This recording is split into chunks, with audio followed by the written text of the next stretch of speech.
विपक्ष की नैरेटिव का मुकाबला कर पाएगी? दो टूक में इसी पर करेंगे चर्चा, लेकिन उससे पहले सुनिए ये बयान। कांग्रेस ने अपने स्वार्थ के लिए देश का विभाजन स्वीकार किया, और यही नहीं है तो 1905 में ही बंग भंग के समय आपने देखा होगा, अगर उस समय बंगाल विरोध नहीं करता, क्या स्थिति पैदा हुई थी, क्या करने की साजिश हुई थी। और उस समय भी ये लोग यही कार्य कर रहे थे। कुछ लोगों को बुरा लगेगा राम मंदिर बनने में, तो उसमें हमारी गलती क्या है? भाई हमारी आस्था है राम से, हमें भारत की बहुसंख्यक जनता की आस्था को देखना है। अगर ये जनता संतुष्ट है, उस आस्था का सम्मान देने का काम करना है, और वही कार्य हम कर रहे हैं। काशी के बारे में भी हमने यही कहा, भाई अयोध्या है, मथुरा है, काशी है, ये तीन सनातन हिंदू धर्म के महत्वपूर्ण स्तंभ हैं, महत्वपूर्ण स्थल है, मानबिंदु हैं। और आज नहीं तो कल तीनों स्थान फिर से हिंदू धर्म और आस्था के प्रतीक के रूप में, जैसे आज पूज्य हैं, उसी भव्य रूप में आगे बढ़ते हुए दिखाई देंगे। और चलिए आज की बहस क्यों, सनातन वाली होंकार उपचुनाव में सुदर्शन करेगा प्रहार, ये पहला सवाल है जिस पर आज हम चर्चा करेंगे। तमाम मेहमानों से सवाल का जवाब देने की कोशिश करेंगे। इसके अलावा दूसरा जो सबसे अहम सवाल रहने वाला है, हार्डकोर हिंदुत्व की राह, मुरली छोड़ सुदर्शन की चाह। मुख्यमंत्री योगी आदित्यनाथ ने जो बयान दिया उसको लेकर भी चर्चा करेंगे। वहीं तीसरे सवाल की बात करें तो विपक्ष का जाति वाला दांव, सनातन करेगा बीजेपी का बचाव। जो मुद्दे बीजेपी की तरफ से उठाए जा रहे हैं, सनातन को लेकर, हिंदुत्व को लेकर मुखर है। वहीं चौथे सवाल की बात करें तो अयोध्या, काशी, मथुरा की बात पर विपक्ष पर सियासी आघात। वहीं हिंदुत्व, आरक्षण, संविधान और उपचुनाव से पहले सियासी घमासान मचा है। इन्हीं सवालों के साथ में चर्चा की शुरुआत करेंगे। हमारे साथ में तमाम मेहमान भी जुड़ रहे हैं। डॉक्टर कौशल कांत मिश्रा, प्रवक्ता बीजेपी के हैं, हमारे साथ जुड़ गए, बहुत बहुत स्वागत है सर आपका। धर्मेंद्र सिंह, प्रवक्ता समाजवादी पार्टी से जुड़ गए हैं। अंशु अवस्थी, प्रवक्ता कांग्रेस। आप सभी मेहमानों का बहुत बहुत स्वागत है। और सबसे पहला सवाल अंशु अवस्थी जी आपसे, चूंकि कांग्रेस के तमाम लीडर्स जिस तरह से हिंदुत्व के, सनातन के अगेंस्ट बयान दे रहे हैं, आज भी जिस तरह से एक बयान सामने आया कि जो अयोध्या वाला कांड हुआ था वहां पर उदित राज का, उसको लेकर बयान सामने आया कि जो पीड़िता थी वो राम मंदिर में काम करती थी, ऐसे में राम मंदिर पर बुलडोजर चलना चाहिए। वहीं मुख्यमंत्री योगी आदित्यनाथ की तरफ से लगातार सनातन को लेकर जिस तरह से मुखर बयान दिए जा रहे हैं, उसको लेकर क्या कहेंगे आप? देखिए, पीड़िता जो थी वो राम मंदिर में काम करती थी, साफ सफाई का काम करती थी, और जिन लोगों ने रेप किया उनको भारतीय जनता पार्टी की सरकार ने वहां पर रखा था, उनके द्वारा बनाए गए ट्रस्ट ने रखा था, जिसके चेयरमैन नृपेंद्र मिश्रा हैं, जो प्राइम मिनिस्टर के चीफ एडवाइजर है, कैबिनेट सेक्रेटरी। सबसे बड़ी बात यह है, मुख्यमंत्री जी धर्म को लेकर बहुत भाषण देते हैं, बहुत सारी बातें करते हैं, दूसरों की आस्था पर सवाल खड़ा करते हैं। सनातन धर्म कभी दूसरों की आस्था पर सवाल खड़ा करने का अधिकार किसी दूसरे को नहीं देता, भारत का संविधान भी नहीं देता। बाबा साहब भीमराव अंबेडकर का बनाया संविधान भी किसी की दूसरी की देशभक्ति, दूसरे की धर्म की आस्था पर सवाल खड़ा करने का अधिकार नहीं देता। लेकिन उत्तर प्रदेश के मुख्यमंत्री जो बने, मुख्यमंत्री दायित्व को निभाने में हर मोर्चे पर विफल हो गए हैं। ना तो वो पेपर लीक को रोक पा रहे हैं, किसानों की समस्याओं को नहीं समाधान कर पा रहे हैं, और सबसे ज्यादा जो दलितों पर अत्याचार हो रहा है उस पर उनकी आंखें बंद हैं, मुंह चुप है, बोलते नहीं। संविधान बदलने की बार बार कोशिश करते हैं। उत्तर प्रदेश में स्वास्थ्य सेवाओं का बुरा हाल है। आजमगढ़ में बच्चों की मृत्यु हो गई, उस पर मुख्यमंत्री जी नहीं बोलते, स्वास्थ्य बदहाली की वजह से, लेकिन वो धर्म की बात करते हैं। हम तो ये कहते हैं, मुख्यमंत्री जी, उत्तर प्रदेश की जनता ने जब आपको चुना था, आपकी सरकार को चुना था, तो आपने कहा था कि हम 70 लाख नौकरियां देंगे। आपने ये नहीं कहा था कि हम धर्म पर भाषण देंगे, सनातन धर्म के बारे में सिखाएंगे। उत्तर प्रदेश, लेकिन अंशु जी, हो तो इस वक्त वही रहा है। अपने धर्म के बारे में बखूबी बीजेपी और बीजेपी के तमाम लीडर्स हिंदुत्व को लेकर बयान दे रहे हैं, हिंदुत्व को बचाने की बात कर रहे हैं। कांग्रेस के तमाम लीडर्स हिंदुत्व पर ही प्रहार करें, हो तो वही रहा है ना। उत्तर प्रदेश के जो हिंदू समाज के लोग हैं वो अपने धर्म के बारे में बखूबी जानते हैं, वो पूजन करते हैं, आस्था करते हैं। हम भी धर्म को मानते हैं, भगवान राम को मानते हैं, हमें उत्तर प्रदेश के मुख्यमंत्री से प्रमाण पत्र की जरूरत नहीं है, हमें उत्तर प्रदेश के मुख्यमंत्री से उन जवाबों लेकिन अगर कोई कांग्रेस का ही नेता जैसा कि आप कह रहे किसी की धर्म और आस्था पर सवाल नहीं उठाने चाहिए, लेकिन जब कोई कांग्रेस का ही नेता सनातन धर्म पर सवाल उठाता है तब आप क्यों नहीं बोलते हैं? कौशल कांत मिश्रा जी हमारे साथ जुड़े हुए हैं, बीजेपी के प्रवक्ता हैं। कौशल कांत जी, क्या विपक्ष के तमाम जो मुद्दे हैं, संविधान बचाओ, आरक्षण, जातिगत जनगणना का जवाब बीजेपी का हिंदुत्व ही है? धीरेन्द्र जी, सबसे पहले तो मैं पूछना चाहूंगा कि अपने धर्म की बात करना, सनातन धर्म के लिए आगे बढ़ के काम करना, दूसरे की आस्था से खिलवाड़ कहां से हो जाता है? कांग्रेस के प्रवक्ता अंशु जी बोल रहे थे कि दूसरे की आस्था पे सवाल उठा रहे हैं। हम कहां दूसरे की आस्था पर सवाल उठा रहे हैं? हम तो ये कह रहे हैं कि जो हमारे जो मानदंड रहे हैं, हमारे भारत के मानदंड रहे हैं, चाहे अयोध्या हो, काशी हो, मथुरा हो, अगर हम उसको प्रोपगेट करने, प्रमोट करने का राइट तो हमें संविधान भी देता है। अगर उसके बारे में हम बात करते हैं तो फिर बाकी विपक्षी दलों को मिर्ची क्यों लगती है? हम तो अपनी बात कर रहे हैं ना, हम तो अपने धर्म को आगे ले जाने की बात कर रहे हैं, उसको बढ़ाने की बात कर रहे हैं। आप ये समझिए धीरेन्द्र जी, आजाद भारत के इतिहास में मोदी जी के अलावा कोई भी ऐसा प्रधानमंत्री नहीं रहा है जो कि मथुरा जन्मभूमि पे गया हो या अयोध्या की जन्मभूमि पे गया हो। ऐसा धार्मिक अछूतपन क्यों किया गया इस सनातन धर्म के साथ? ये सवाल तो पूछा जाएगा ना अपने विपक्षी लोगों से, जिन्होंने अभी तक काशी, मथुरा और अयोध्या को धार्मिक रूप से अछूत बना दिया था। क्यों? क्योंकि तुष्टीकरण की राजनीति कर रहे थे। इसी वजह से जब हम इनसे बात करते हैं धर्म की और सनातन धर्म की, जबकि कांग्रेस पार्टी ये कहती है, कांग्रेस पार्टी उसको समर्थन भी करती है कि हिंदू धर्म तो डेंगू है, मलेरिया है, एड्स है, और उनके साथ बैठ करके हिंदू धर्म का मजाक उड़ाती, तब कांग्रेस के प्रवक्ता कुछ नहीं बोलते हैं। तो समस्या यह है कि जो तुष्टीकरण के नाम पे, 20% वोट बैंक के नाम पे, जब जितना हिंदू धर्म का तिरस्कार अभी तक की शासन करने वाली पार्टियों ने किया है, उसको हम हटा रहे हैं और अपने धर्म की बात कर रहे हैं, और धर्म का प्रमोशन, प्रोपगेशन करना संविधान ने हमें राइट दिया गया। ठीक है अंशु जी, आप जवाब दीजिए, उसके बाद धर्मेंद्र सिंह आपके पास। 10 सेकंड जवाब दे देता हूं जी। देखिए, हम तो सिर्फ इतनी बात करते हैं कि उत्तर प्रदेश के मुख्यमंत्री को कौन सा अधिकार है किसी दूसरे की आस्था पर सवाल करने का? किसकी आस्था पे सवाल उठाया? यही है आस्था। किसकी आस्था पर सवाल उठाया वो बताइए। सनातन धर्म को लेकर विपक्ष के नेताओं पर सवाल करते हैं, क्योंकि अगर वो डेंगू, मारते, पीटते, अत्याचार करते हैं, कहेंगे तो उत्तर प्रदेश में विपक्ष पे सवाल उठेगा। संरक्षण देते हैं, अगर नई राजनीतिक मानस लिखने की बात कही जाएगी तो सवाल उठेगा।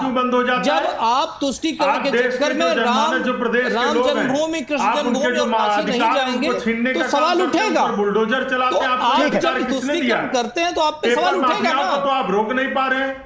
उत्तर प्रदेश में तो ऐसा बुलडोजर चल रहा है, उत्तर प्रदेश में छुपने की जगह नहीं मिल रही है। चलिए ठीक है, आएंगे अंशु जी आपके पास। धर्मेंद्र सिंह जी आपसे सवाल है, हिंदुत्व की बात कांग्रेस के साथ में, चूंकि आपका गठबंधन भी है, हिंदुत्व की बात अखिलेश यादव भी करते हैं, कांग्रेस के तमाम लीडर्स भी करते हैं, लेकिन जब हिंदुत्व को लेकर बयानबाजी होती है तब उस पर एक सवाल भी नहीं करते। काशी, मथुरा, अयोध्या की बात होती है तो उस पर एक सवाल नहीं करते, एक जवाब नहीं देते हैं।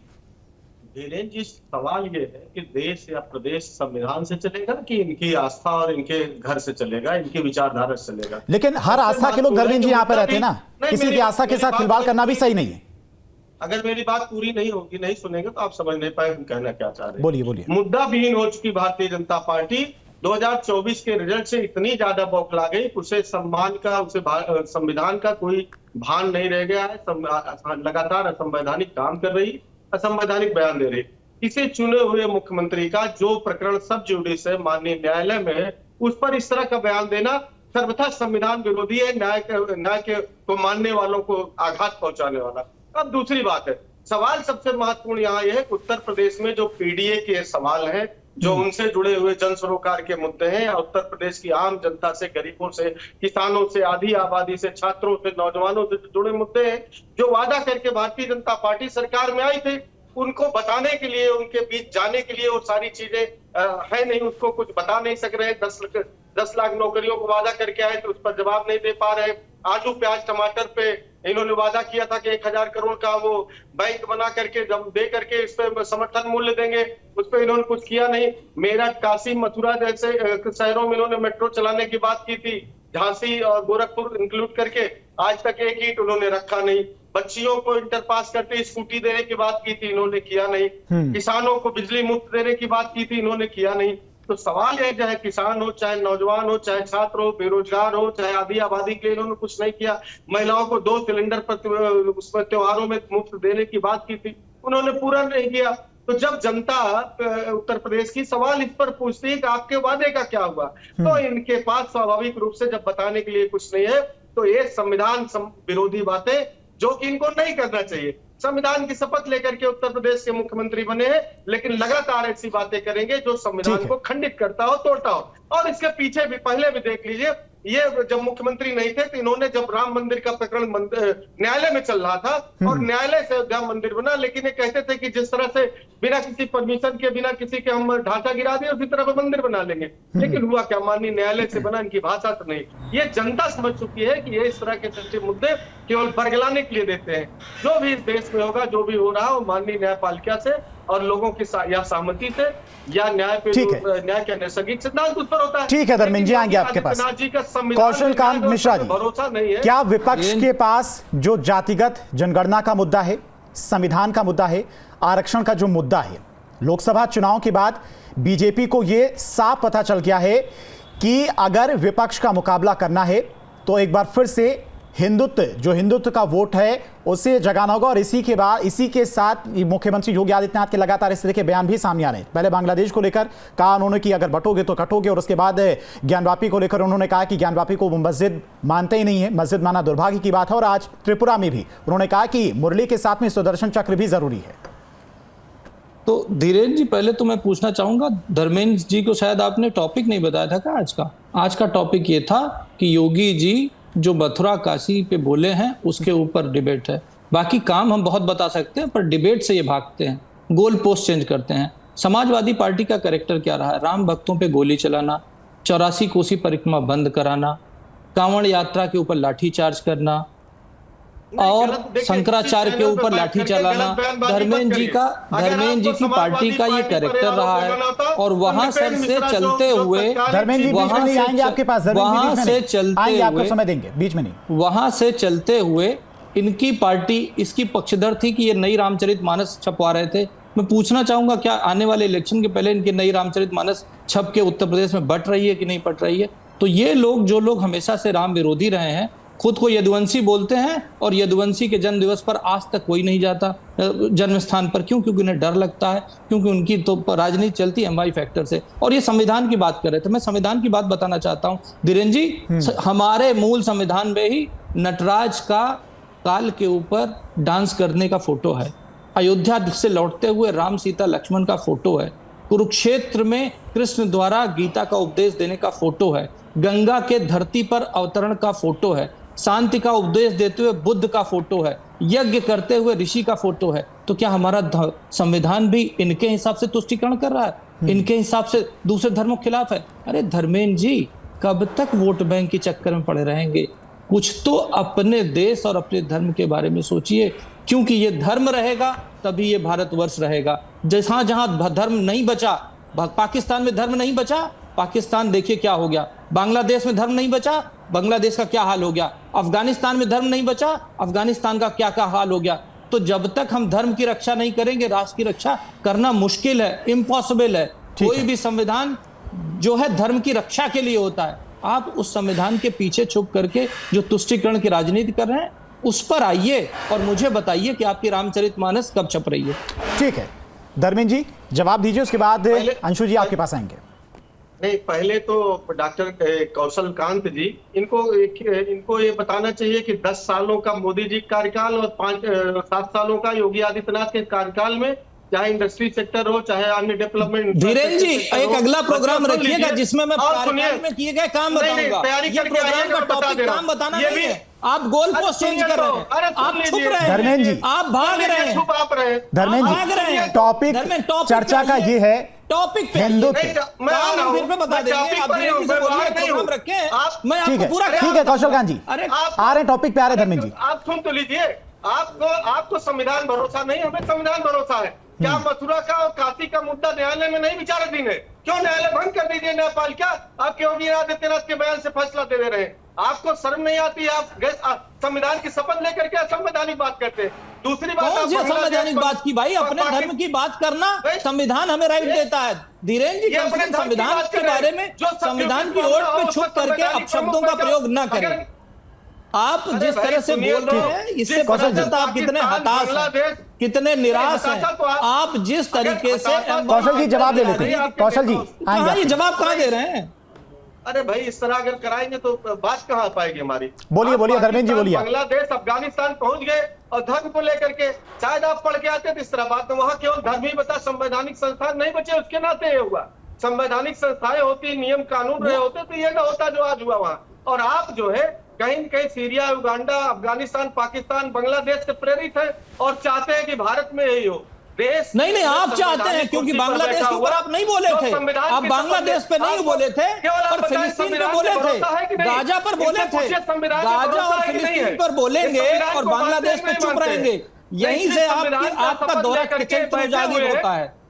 आपका दोहरा चरित्र यहीं से नजर आता है कि आप गाजा पे बोलेंगे, फिलिस्तीन पे बोलेंगे, पर बांग्लादेश पे नहीं बोलेंगे। कौशल जी, बांग्लादेश पे नहीं बोलेंगे। कौशल जी, धर्मेंद्र जी को बोलने दीजिए, उसके बाद आएंगे आपके पास। नहीं, इनसे धर्मेंद्र जी आप बोलिए। संविधान को मानते हैं कि नहीं मानते हैं? और संविधान को मानते हैं तो क्या संविधान न्यायपालिका के क्षेत्र में जो चीजें न्याय सब जुड़ी थे उस पर किसी संवैधानिक प्रमुख को बोलने की इजाजत देता है? जो मामला न्यायालय में है और जिसमें आप कॉन्स्टिट्यूशन की शपथ लेकर के किसी चीज का प्रतिज्ञान करते हैं, शपथ लेते हैं, आप उसको न्यायालय में जो चीजें। ठीक है धर्मेंद्र जी, आप टॉपिक पे नहीं आ रहे हैं। हिंदुत्व को लेकर यहाँ चर्चा हो रही है, उस पे बात नहीं कर रहे हैं आप, कहीं और ही पहुंच जा रहे हैं। हिंदुत्व से बाहर है क्या? योगी आदित्यनाथ जी उत्तर प्रदेश के मुख्यमंत्री हैं कि केवल मठाधीश है? हमको केवल ये बताएं। अखिलेश यादव कितनी बार राम मंदिर में दर्शन करने गए, कितनी बार राम मंदिर पर बोले, कितनी बार अयोध्या और काशी मथुरा को लेकर उन्होंने बयान दिया।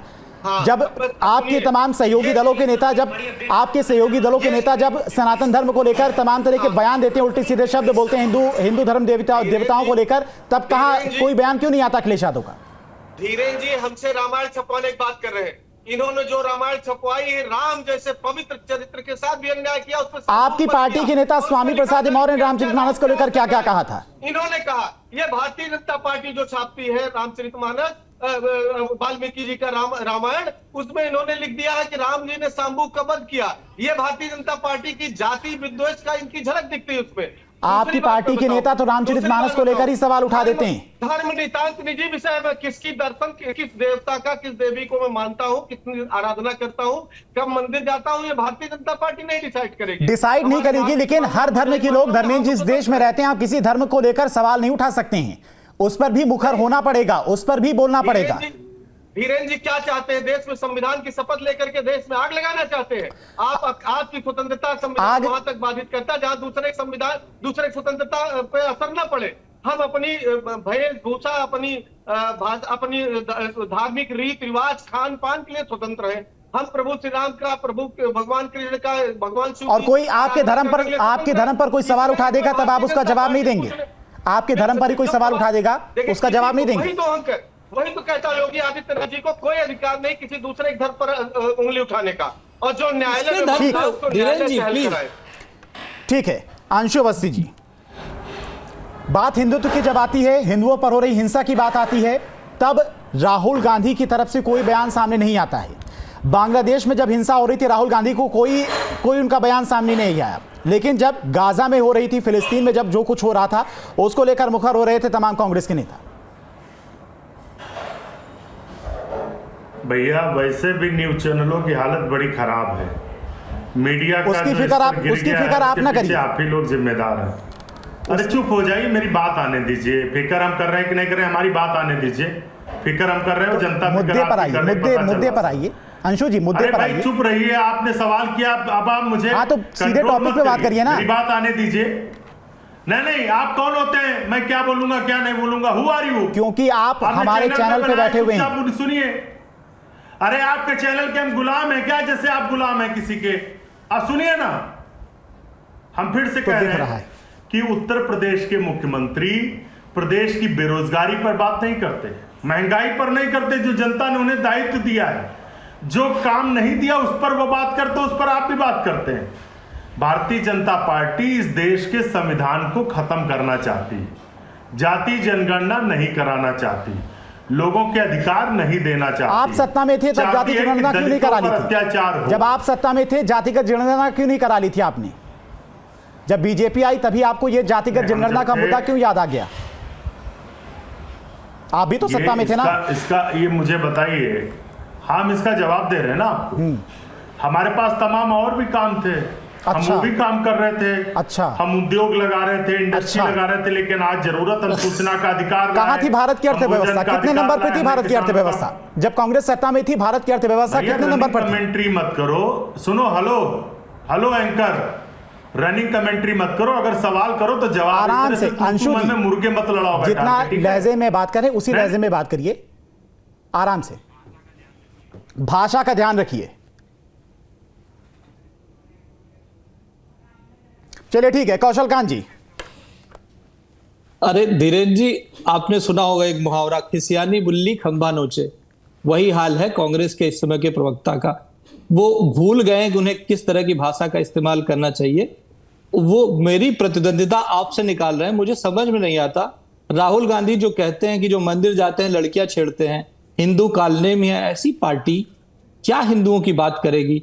वो पार्टी जो डेंगू मलेरिया, हिंदू धर्म को डेंगू मलेरिया एड्स कहने वाले लोगों के साथ खड़ी होती है, वो पार्टी हिंदू धर्म पे क्या बोलेगी? ये जातिगत जनगणना की बात करते हैं, जिन्होंने हमेशा नारा यह दिया था इंदिरा गांधी ने कि जात पर न पात पर, इंदिरा जी की बात पर मोहर लगेगी हाथ पर, राहुल गांधी ले आए पार्टी फुटपाथ पर। ये कर रहे हैं। आप देखिए जातिगत जनगणना की अगर हम बात करें, आजादी के बाद 51 में हुई, 61 में हुई, 71 में हुई, 81 में हुई, 91 में हुई, 2001 में हुई, पर जातिगत जनगणना नहीं करा पाए। 2011 में इन्होंने कास्ट सेंसस किया जिसका डेटा रिलीज नहीं कर पाए। और आंकड़ा मैं बता देता हूं कैसा डेटा इन्होंने बनाया था। 47 लाख जातियां भारतवर्ष में इन्होंने निकाल दी थी। ये इनकी सच्चाई है। और ये आकर के यहां पर हिंदू धर्म की बात करेंगे। अरे हिंदू धर्म पे आप कब कुछ नहीं बोल सकते, आपका कोई कैरेक्टर नहीं है। वो नेता, वो राहुल गांधी जो दुनिया की जाति पूछ रहे हैं और अपनी जाति पूछ ली जाती है तो पार्लियामेंट में बिलबिला जाते हैं, और उनके साथ अखिलेश यादव चिल्ला देते हैं। जो पत्रकार की जाति पूछते हैं तुम किस जाति के हो, राहुल गांधी और अखिलेश यादव, वो लोग जातिगत जनगणना की बात करते हैं। कुछ नहीं कर रहे हैं, ये जाति के नाम पे राजनीति कर रहे हैं। धर्मेंद्र जी से एक छोटा सा जवाब ले लेते हैं क्योंकि समय भी कम है। धर्मेंद्र जी 30 सेकंड। धीरेन्द्र जी देखिए, यही तो हम कहते हैं, ये पहले धर्म के आधार पर बांटना चाहते हैं, फिर जात के आधार पर। आखिर उन्होंने नहीं जारी किया तो आप क्या कर रहे थे? 10 सालों से आपका तीसरा कार्यकाल, आप ही जारी कर दिए होते। आप बहुत शुभचिंतक हैं लोगों के। तो सवाल यह है कि आप इन चीजों, आप शंकराचार्य नहीं हो कि कौन क्या करेगा, कैसे पूजा करेगा। आप एक राजनीतिक पार्टी हो और लगातार सत्ता में हो, संविधान की शपथ लेकर के सत्ता में हो, नहीं कोई पूछता ना। और अगर संविधान की शपथ लेकर के सत्ता में है तो आपको बताना चाहिए कि आपने जनता के लिए क्या किया है, किस तरह का विकास किया है। और अगर मैं गिनाऊं तो माफी चाहेंगे इस समय चूंकि बहुत कम है। कौशल कांत जी और धर्मेंद्र जी, अंशु अवस्थी जी, आप तीनों का बहुत बहुत शुक्रिया न्यूज स्टेट से जुड़ने के लिए, अपना समय देने के लिए। तो